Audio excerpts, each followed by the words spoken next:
Allez, bonjour tout le monde, j'espère que vous allez bien et bienvenue sur la chaîne. Alors avant de commencer cette vidéo, déjà bonne année, bonne santé, bon moral, plein de randonnées, plein d'aventures, plein de bivouacs. Enfin, voilà, plein de belles choses pour cette année 2024, c'est la toute première. On peut dire que là on se lance dans de nouveaux projets que je vais vous expliquer ici, hein, vous allez voir. Donc voilà, avant de vous expliquer mes projets, ben voilà, je vous souhaite de réaliser les vôtres pour cette année 2024. Dans cette vidéo, nous allons parler déjà de qu'est-ce que je vais faire en 2024, les idées de grandes randonnées que j'ai en tête, et puis surtout, vous allez voir, je vais vous amener avec moi sur quelques trucs que je vous ai filmés, que je n'ai pas sortis sur la chaîne. C'est pour ça que ce nouveau format, je vais l'appeler, ça va être un format un peu vlog, parce que j'aimerais vraiment vous amener avec moi pendant cette préparation de 2024. En gros, dans 6 mois, pour tout vous dire, dans 6 mois, je pars sur une très grande randonnée. Alors, très grande randonnée, hein, voilà, pour moi, bien entendu. Donc, je pars sur une très grande randonnée, ce qui va me demander beaucoup de logistique, de préparation, que ce soit physique, mentale, matériel, des tests de matos et tout. Et en fait, c'est vrai qu'à chaque fois, je me dis, bah voilà, ça, je vois pas vraiment l'intérêt d'en parler dans une vidéo, parce que c'est un petit truc, par exemple, une paire de gants, une lampe frontale. Des bâtons de marche, c'est des tout petits trucs, et puis je me dis bon, pour en faire une vidéo, je saurais pas trop quoi vous dire. Et puis pareil, des fois je me dis, j'ai des questions pertinentes sur la chaîne, comme par exemple, comment tu fais pour faire 70 km en une journée, des choses comme ça. Et je me dis, j'aimerais bien vous parler aussi un petit peu de la préparation physique que je mets pour faire mes grandes randonnées. Vous savez que je suis quelqu'un qui marche beaucoup, hein, je vois la randonnée comme quelque chose de sportif. J'aime faire de longues distances on va dire dans des temps que je qualifie de correct pour moi. Alors en fait, c'est pas de la randonnée dans le but d'être compétitif avec les autres, mais plutôt d'être compétitif avec moi-même. En gros, j'aime bien aller vite, vous le savez aujourd'hui, hein. Voilà, la chaîne, ça fait 3 ans qu'elle existe. Voilà, vous savez que j'aime traverser des GR le plus rapidement possible, enfin le plus rapidement possible, du moins rapidement, voilà. Et le GR que là je prépare pour le mois de juillet, voilà, je compte bien le traverser rapidement. Vous doutez, voilà. Et en fait, c'est vrai que voilà, ces questions, comment tu fais pour aller vite, comment tu fais pour faire ci, pour faire ça, ça peut être plein de trucs, hein, par rapport à la nutrition, par rapport à plein de choses. En fait, je vois pas comment les intégrer dans une vidéo dédiée. Par exemple, j'ai réfléchi pour vous parler de préparation physique, mais il y a tellement de choses à dire, vous voyez, que je me vois pas faire une vidéo puis me dire ok, c'est bon, j'ai traité le sujet, parce que c'est vaste. Puis pareil pour l'alimentation, c'est un peu compliqué. Voilà. Et donc du coup, dans cette vidéo, en fait, je vais vous amener avec moi dans plein de petits trucs que j'ai fait, que j'ai filmé, mais qui ne méritaient pas une vidéo, que j'ai filmé du coup pour cette vidéo. Il y a un challenge sportif qu'on a effectué avec mon frère que je vais vous montrer. C'est un défi qu'on s'est lancé de 60 km à faire en une journée, pour travailler le physique et le mental. Il y a un bivouac test que j'ai été effectué pour du matériel à moins 8 degrés, là, il n'y a pas longtemps, que je vais intégrer ici. Puis aussi, je vais vous mettre quelques séances de sport que je fais, et puis surtout vous dire où c'est qu'on va en 2024. Avant d'aller plus loin, je vous laisse avec le challenge sportif qu'on a effectué avec mon frère, du coup. Là, il y a 2 jours, hein, on s'est dit, bon vas-y, go, pour finir l'année 2023, autant se lancer à un défi un peu idiot, mais ma foi très drôle et qui travaille bien le moral. Allez, salut tout le monde, j'espère que vous allez bien et bienvenue pour ce nouveau vlog. Nous sommes partis de nuit dans un objectif de faire 60 km en une journée pour tester nos conditions physiques pour l'objectif du mois d'avril avec le brother. Je vous en dirai un petit peu plus dans la vidéo. Et là, c'est parti, quoi, les gars. Allez, 60 bornes, brother. Tu te sens comment? Je me sens, ça va, je me sens bien. Tu te sens bien? Ouais. Ok. Alors, pour terminer l'année avec mon frère, on s'est lancé le défi de faire 60 km en une seule journée. On est parti à 5h45, direction la forêt, pour une marche à peu près de 2h, 2h15 dans la nuit. Bon, ça y est, il fait jour. Vous voyez le soleil là qui se lève derrière moi. Comment tu le sens, le brother, là? Ça va. Là, on a fait à peu près 10 km, 11 km. Parce que sur la montre, ils indiquent 7 km, mais Ah bah oui. vous m'avez vu qu'elle a bugué ce matin en partant. Ouais. Ça va, là? Ouais, Ouais. ça va. Bon, ça fait du bien quand même que le jour se soit levé, je trouve. Oui, ah bah oui. Ça fait du bien. Moi, j'ai un peu de mal à marcher la nuit, parce que je sais pas, j'ai l'impression que mon corps a du mal à se réveiller. Mais là, ça va mieux. On vient de manger un petit peu de sucre. On va essayer de bien s'alimenter parce que pour 60 km, il faut garder l'énergie. Et parce qu'une fois que tu as un coup de mou, tu as un coup de mou quoi. Ah bah en fait aussitôt que t'as un coup de mou, il faut manger un petit bout Ouais, je pense. pour garder l'énergie. Bon voilà, puis bon, vous avez vu, moi j'ai mis un gilet jaune, mon frère un gilet orange. J'ai vu qu'on va être dans la forêt très longtemps aujourd'hui. Voilà, puis on est samedi, il y a la chasse et tout. Vaut mieux être prévoyant. Donc on a marché 2h15 de nuit le matin, plus le soir on a remarché 2 heures, donc voilà, vraiment 4 heures de nuit, c'était plutôt compliqué. C'est vrai que la nuit c'est beau parce que ça a une belle atmosphère, surtout que là il y avait des belles étoiles, le ciel était bien dégagé. Par contre en termes de distance c'est assez trompeur, on a vraiment l'impression de ne pas marcher, tout simplement, l'impression de faire du surplace, alors que non, hein, mais Oui, voilà, alors. c'est une atmosphère vraiment particulière. Si vous avez jamais testé, je vous invite à le faire, c'est quelque chose à faire, je pense. Là, nous sommes sur la deuxième boucle. Nous sommes à 30 km, il est midi. Donc voilà, on va essayer de garder le rythme. Nous rattaquons le dénivelé positif. Donc voilà, sur la deuxième boucle, hein, là où c'est qu'on était, où c'est qu'on est actuellement, là dans la forêt. Là. On est vraiment à l'endroit où on était ce matin, mais on est passé de nuit en fait ici ce matin. Et voilà. Ça fait vraiment bizarre, j'ai l'impression d'être sur une autre journée, du coup de faire 2 fois la même rando comme ça en boucle. C'est marrant. Ça permet d'endurer, de forger le mental, forger le physique aussi, ce genre de défi. Un peu inutile, mais c'est pas si inutile que ça, ce genre de défi, hein, c'est mental. Ça fait du bien aussi. Hein. Ouais. Par contre, la chasse, c'est chiant. Voilà, là on est en plein dedans. Ça fait que de tirer. Ouais. Un peu, ouais. On est sur des sentiers, mais bon. Bah oui, bah après de toute façon honnêtement si là il nous vise, Oui, t'as le gros gilet orange, moi bah, c'est que là il y a un je problème. suis en quoi. full jaune fluo. Ouais, c'est bon, c'est À comme part ça. s'il me confond avec un renard géant. Comment c'est la forme? Ça va, ouais. Ça va le faire? Ouais, ça va, Ouais. Ça vient de tirer encore. Mm. Bon allez, on y va? on y va. C'était vraiment une expérience particulière, sympathique, et surtout qui nous a appris sur nos conditions physiques. Voilà. On sait que 60 km, on est capable de les faire. Ça, c'est cool. Coucher du soleil.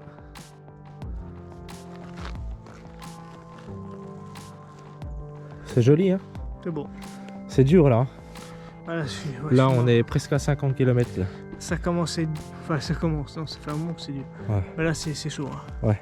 Puis on sent qu'il y a la fatigue là. Ouais, bah 50, hein, c'est un gros truc. Hein. Ah ouais. C'est chaud. Allez, je vais vous dire le premier projet pour 2024 et après je vous amènerai avec moi au bivouac de moins 8 degrés que je vous ai filmé. Vous allez voir, les images sont belles. J'ai eu le droit à un beau lever de soleil ce soir-là et puis surtout la tente le lendemain elle était vraiment gelée. Vous allez voir, c'était quelque chose de fabuleux. Bon alors, avant de vous lancer dans ce bivouac à moins 8, on va parler un peu du premier projet donc avec mon frère. Normalement c'est bon, ok. Donc je vous annonce ça à 98%, c'est presque sûr, mais avec son travail, les vacances, c'est vraiment compliqué. C'est quelque chose qui me fatigue grandement parce qu'en fait, il est jamais sûr de ses vacances. Donc c'est pas de la faute du brother, hein, c'est plutôt l'administration qui est comme ça. Mais à 98%, nous partons du coup vraiment fin mars, le 31 mars. Le 31 mars ou le 1er avril, quoi, un truc comme ça, pour le chemin de Saint-Guilhem-le-Désert. Donc ça se situe en fait dans le Massif central. Pour les gens qui connaissent le GR65, le chemin de Saint-Jacques-de-Compostelle, en fait c'est au départ du village d'Aumont-Aubrac, voilà, donc à peu près une centaine de kilomètres je crois après le Puy-en-Velay, sur le GR65. Donc le départ de ce chemin de Saint-Guilhem-le-Désert en fait part d'Aumont-Aubrac et puis se termine au village de Saint-Guilhem-le-Désert. Un petit village un petit peu plus au nord de la ville de Montpellier, en gros, si vous voulez. Donc voilà, on est vraiment dans le Massif central. Le Massif central, j'ai, on va dire, poncé. Hein. Je connais plutôt bien maintenant, parce que c'est le massif coup de cœur que j'ai. Alors si j'enlève le Jura, bien entendu, parce que mon côté chauvin me fait dire que le Jura, c'est le plus beau. Mais en réalité, c'est vrai que le Massif central, j'adore. Donc voilà, j'avais jamais fait le chemin de Saint-Guilhem, je voulais le faire en 2023, j'ai pas eu le temps, donc je me suis dit, ben voilà, je sais que mon frère c'est le genre de chemin qu'il aime bien. Donc on part sur le chemin de Saint-Guilhem-le-Désert, du coup, bon ça va cailler, hein, parce qu'on part vraiment fin de l'hiver, quoi. Et surtout qu'on part, ça c'est la petite surprise, mais on part pas de Haut-Montbrac en fait. On a décidé de partir du Puy-en-Velay, donc de faire 100 km sur le chemin de Saint-Jacques-de-Compostelle. Bon, parce que ça fait plaisir, quoi, hein, tout simplement. Et surtout que mon frère, en fait, son GR65, il l'a commencé de Haut-Montbrac et pas du Puy-en-Velay. Parce qu'en gros, pour vous situer un petit peu dans la temporalité, quand moi j'ai commencé, enfin la toute première année de marche que j'ai fait sur Compostelle avec mon père, on avait fait, voilà, on avait fait une semaine de marche et puis on s'est arrêté au Mont-Brac. Et quand je suis rentré, j'ai dit à mon frère, mais viens avec nous, Saint-Jacques-de-Compostelle, c'est quelque chose de magique, vraiment magique. Puis au final, bah, on y est retourné l'année d'après. Et puis avec mon père, vu qu'on avait déjà fait la portion du Puy-en-Velay à Aumont-Brac, on s'est dit, ben voilà, mon frère, tant pis, il fera pas le Puy-en-Velay au Mont-Brac, il va commencer avec nous directement où on avait terminé. Donc c'est vrai que la portion de l'Allier, tout ça, mon frère ne connaît pas.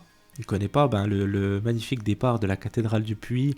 Voilà, c'est quelque chose de dommage. Et donc du coup, en fait, je lui ai dit, bah, c'est l'occasion, quoi. Au lieu de prendre un bus pour aller au Mont-Brac, on prend un train, on s'arrête au Puy-en-Velay et puis on va au Mont-Brac à pied. Et puis c'est génial. Donc du coup, en fait, voilà ce qui nous attend pour nous et vous, ce qui vous attend sur la chaîne. On part du coup tout début avril, fin mars, tout début avril pour le Puy-en-Velay. On fait les 100 premiers kilomètres du chemin de Saint-Jacques-de-Compostelle sur le GR65 et en direction du coup de Saint-Guilhem-le-Désert. Voilà. Je sais pas encore quelle variante, tout ça, c'est des trucs qui viendront dans les différents vlogs de la préparation, au niveau matériel, je sais pas, etc. Ça viendra assez vite, hein, ma foi, parce que c'est dans 3 mois. Avant de vous annoncer le deuxième projet que j'ai avec mon frère pour 2024, je vous laisse avec le bivouac à moins 8 degrés. Pour ce bivouac à moins 8 degrés, je suis parti avec ma tente 4 saisons Hilberg Acto. Vraiment magnifique pour le temps hivernal, c'est vraiment quelque chose de fabuleux. Bien résistante au vent, ça nous garde bien au chaud, facile à monter. Le matin, c'est super agréable parce que c'est une double paroi, on n'a pas peur de toucher la paroi intérieure. Quelque chose que vraiment j'apprécie. Ensuite, voilà, j'essaye de voir un petit peu pour améliorer son aération parce qu'elle a quand même un manque d'aération. Bon, après, c'est normal, c'est une tente 4 saisons, donc c'est quelque chose de normal. Bon, je viens de mettre la tente. Bon, j'ai pas mal galéré à la monter, il faut vraiment que je m'habitue. C'est normal. C'est totalement différent de l'autre que j'avais. Vous avez vu le magnifique monument là dédié à Sainte-Anne. Vraiment magnifique. Là, je vais me poser tranquillement. Parce qu'il fait vachement froid. Vu que je suis sur une espèce de colline, hein, la chapelle Sainte-Anne, en fait, elle est surélevée un petit peu de tout. Donc c'est vrai qu'il y a le vent qui souffle pas mal. Voilà, je vais préparer un petit peu. Bon, il est tôt, hein, il est 16h, mais en même temps, bah, c'est l'hiver, quoi. Hein, donc 16h, d'ici 30 minutes, 40 minutes, il fait nuit. Donc bon, c'est pas déconnant que je m'installe à cette heure-là, je trouve. De toute façon, j'allais pas faire grand-chose d'autre, de toute manière. J'ai trouvé une petite astuce pour améliorer l'aération. J'ai pas encore été testé sur le terrain, donc ce sera l'occasion pour nous d'aller tester ensemble lors d'un bivouac dans la neige, là. Moins 8 degrés, ma foi, c'est quelque chose de froid, surtout quand on se lève. Il faut pas rigoler avec ça. C'est sûr, c'est pas moins 30, mais voilà. Moins 8, ça pique quand même. Ça caille, ça caille, ça caille. Il y a un petit vent là, frais là. J'ai mis les thermomètres en fait maintenant quand je pars en rando bivouac, hein, cet hiver, pas cet été, il y a moins d'intérêt l'été, mais quand je pars en rando bivouac comme ça maintenant, en hiver, je prends toujours 2 thermomètres, comme ça j'en mets un à l'intérieur de la tente, un à l'extérieur, et puis comme ça je peux comparer un petit peu, et puis je peux vous donner des informations vraiment justes, quoi. Je vais pas vous dire ce soir il y a fait à peu près moins 3 degrés, voilà, c'était écrit sur la météo. Non, là j'ai vraiment les thermomètres intérieur et extérieur. Je vais vite rentrer dans la tente, m'habiller parce que ça caille fortement, je commence à trembler et tout de froid. Après vous inquiétez pas, j'ai ce qu'il faut. Sinon voilà, je suis équipé de ma tente, la Acto.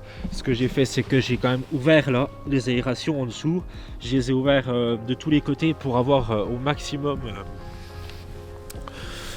le maximum quand même d'aération cette nuit, parce que je pense pas qu'il va faire trop froid, et si vraiment il y a trop de courant d'air et qu'il fait vraiment trop froid, alors à ce moment là je ressortirai pour fermer la tente, puis me mettre un petit peu plus dans mon cocon, mais franchement je pense que ça devrait le faire.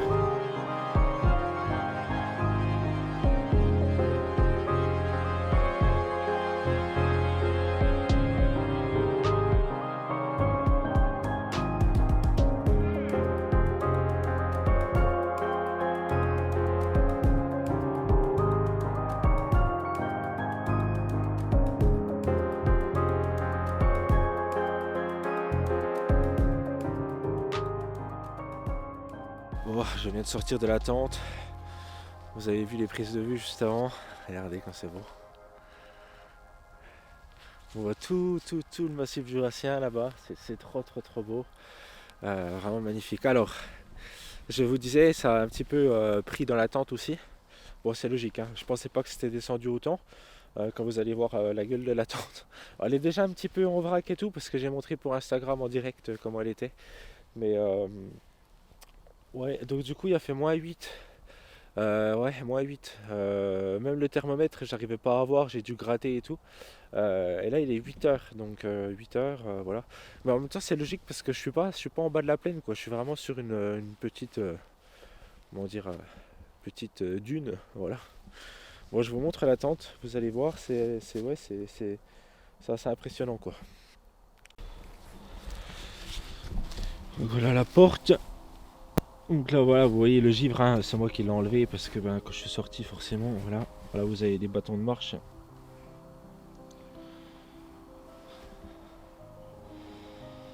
Ouais, voilà c'est...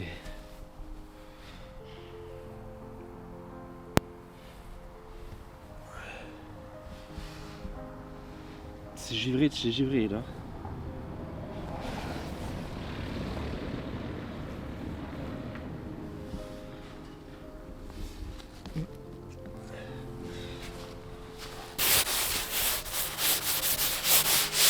Et c'est ce que je vous dis, regardez, j'ai beau essayer de frotter pour enlever le givre, ça ne tue pas, quoi. Voilà, parce qu'il reste, hein, c'est trop, voilà, c'est...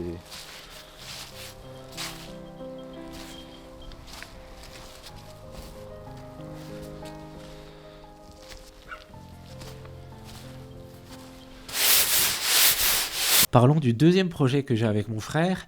Deuxième projet, ça sera vraiment le tout dernier de l'année pour moi en 2024. Ça sera fin septembre, fin septembre, début octobre, voilà.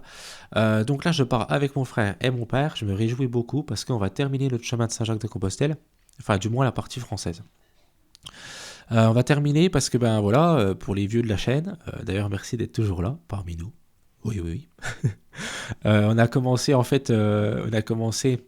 il y a 3 ans, et puis c'est vrai que c'est difficile quand on est 3 personnes à pouvoir en fait avoir les 3 des vacances en commun. Et là c'était l'occasion, donc ça veut dire qu'il nous manquait quelque chose comme 10 jours de marche pour arriver à Saint-Jean-Pied-de-Port, enfin à Roncevaux exactement. Là c'est l'occasion, on peut, donc ça veut dire qu'on part de Aumont-Aubrac jusqu'à Roncevaux au mois de septembre-octobre, et en fait suite à ça, ça va nous amener encore une fois du pèlerinage sur la chaîne, ça c'est cool, et surtout voilà, j'ai envie de reparler un petit peu plus de Compostelle sur cette chaîne YouTube, donc ce sera l'occasion de vous faire une liste de matériel dédié au pèlerinage, et puis voilà, de se préparer. J'ai vraiment hâte de repartir sur le chemin de Compostelle, même si là on repart au mois d'avril. On repart en soi pour faire le Saint-Guilhem, pas le chemin de Compostelle, mais voilà, cette année sera dédiée un petit peu plus au pèlerinage. Alors il y a pèlerinage et randonnée, hein, vous allez voir, mais il y aura du pèlerinage, donc je me réjouis beaucoup. Voilà. Alors toute la préparation là qu'on va suivre, déjà on va se préparer pour le chemin de Saint-Guilhem, ça c'est sûr, mais on va se préparer aussi pour un GR que je compte faire en solo au mois de mai, mi-mai. Et ce GR là en solo au mois de mi-mai, mi-mai pardon, j'aimerais trouver un truc avec pas mal de dénivelé. Alors je sais pas encore ce que je vais faire, mais j'aimerais trouver un truc avec pas mal de dénivelé pour que vraiment je puisse tester mon matériel pour la grande traversée des Alpes que je vais effectuer du coup en juillet en solitaire. Pour cette grande traversée des Alpes, je ne vous dis pas en fait exactement le point d'arrivée, tout ça, parce que je ne sais pas encore moi-même. Tout ce que je sais, c'est que j'aimerais aller vite. Voilà, tout ce que je sais, c'est que j'aimerais me challenger physiquement sur cette grande traversée des Alpes. Donc en ce moment, je me prépare plutôt pas mal, plutôt comme un gros bourrin, on va dire. Voilà. Tout ça, préparation physique et tout, on en reparlera dans une autre vidéo, sinon ça va être trop long là. Mais sachez que je me prépare beaucoup pour cette GTA. En fait, c'est aussi un prétexte pour moi parce que en même temps, ça me permet de vous faire plein de vidéos. Des vidéos utiles de préparation du grand randonnée, et puis surtout ça me permet de me plonger dans cette GTA avant même d'y être, parce qu'en fait pour moi, si vous voulez, cette année je vois les autres grandes randonnées comme des préparations à cette GTA en fait, vous voyez, c'est-à-dire que le chemin de Saint-Guilhem va me servir de test matériel pour la grande traversée des Alpes. En réalité on s'en fout, mais vous voyez un petit peu le délire. Bon, c'est vraiment un test pour le coup. Même si le chemin de Saint-Guilhem est en soi une grande randonnée, pour moi, si vous voulez, vu que c'est, on va dire, dans ma zone de confort, j'aime pas ce mot, zone de confort, ça fait vraiment gourou de secte, mais voilà, bref, c'est dans ma zone de confort, c'est ce que j'ai l'habitude de faire. Et ben, je vais me permettre de tester vraiment des trucs, peut-être un matelas trop léger pour la saison, des choses comme ça pour la grande traversée des Alpes, ok? Et donc tout ça, ben, vous allez suivre l'aventure. Et puis en fait, par contre, pour le mi-mai, j'aimerais vraiment trouver quelque chose avec pas mal de dénivelé qui me mette quand même un petit peu au challenge.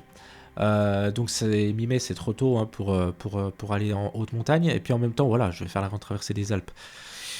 Donc je vais pas aller en haute montagne avant juillet. Mais voilà, vous voyez le principe. Donc tout ça, je vais vous l'annoncer quand je saurai où aller en fait. Parce que pour le moment, honnêtement, je sais pas. Donc voilà ce qui nous attend du coup un petit peu en 2024. Compostelle 100 km, le chemin de Saint-Guilhem, une autre grande randonnée d'à peu près 400-450 km en solo, je sais pas quoi. Après ben, les 600 km de la grande traversée des Alpes, en allant vite. Et après, terminons cette partie française du Camino, du chemin de Compostelle. Voilà. Bon, j'espère que cette petite vidéo vous a plu. Du coup, j'ai essayé d'intégrer pas mal de trucs que j'avais filmés qui ne méritaient pas une grosse vidéo. Voilà un petit peu le format que je vais amener sur la chaîne. Là, c'est le format pilote, d'accord?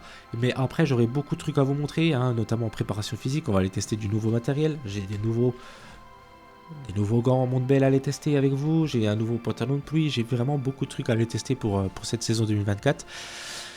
Enfin voilà, bref, vous avez compris, dans ces vidéos-là, on va parler de plein de sujets qui ne nécessitent pas une vidéo énorme. Voilà. Allez, je vous dis à très bientôt. N'hésitez pas à partager la chaîne YouTube, c'est comme ça que ça m'aide. N'hésitez pas à commenter, à me poser des questions aussi pour les prochaines vidéos. Ça serait cool. Je vous dis à très vite, des bisous, et puis passez une bonne année.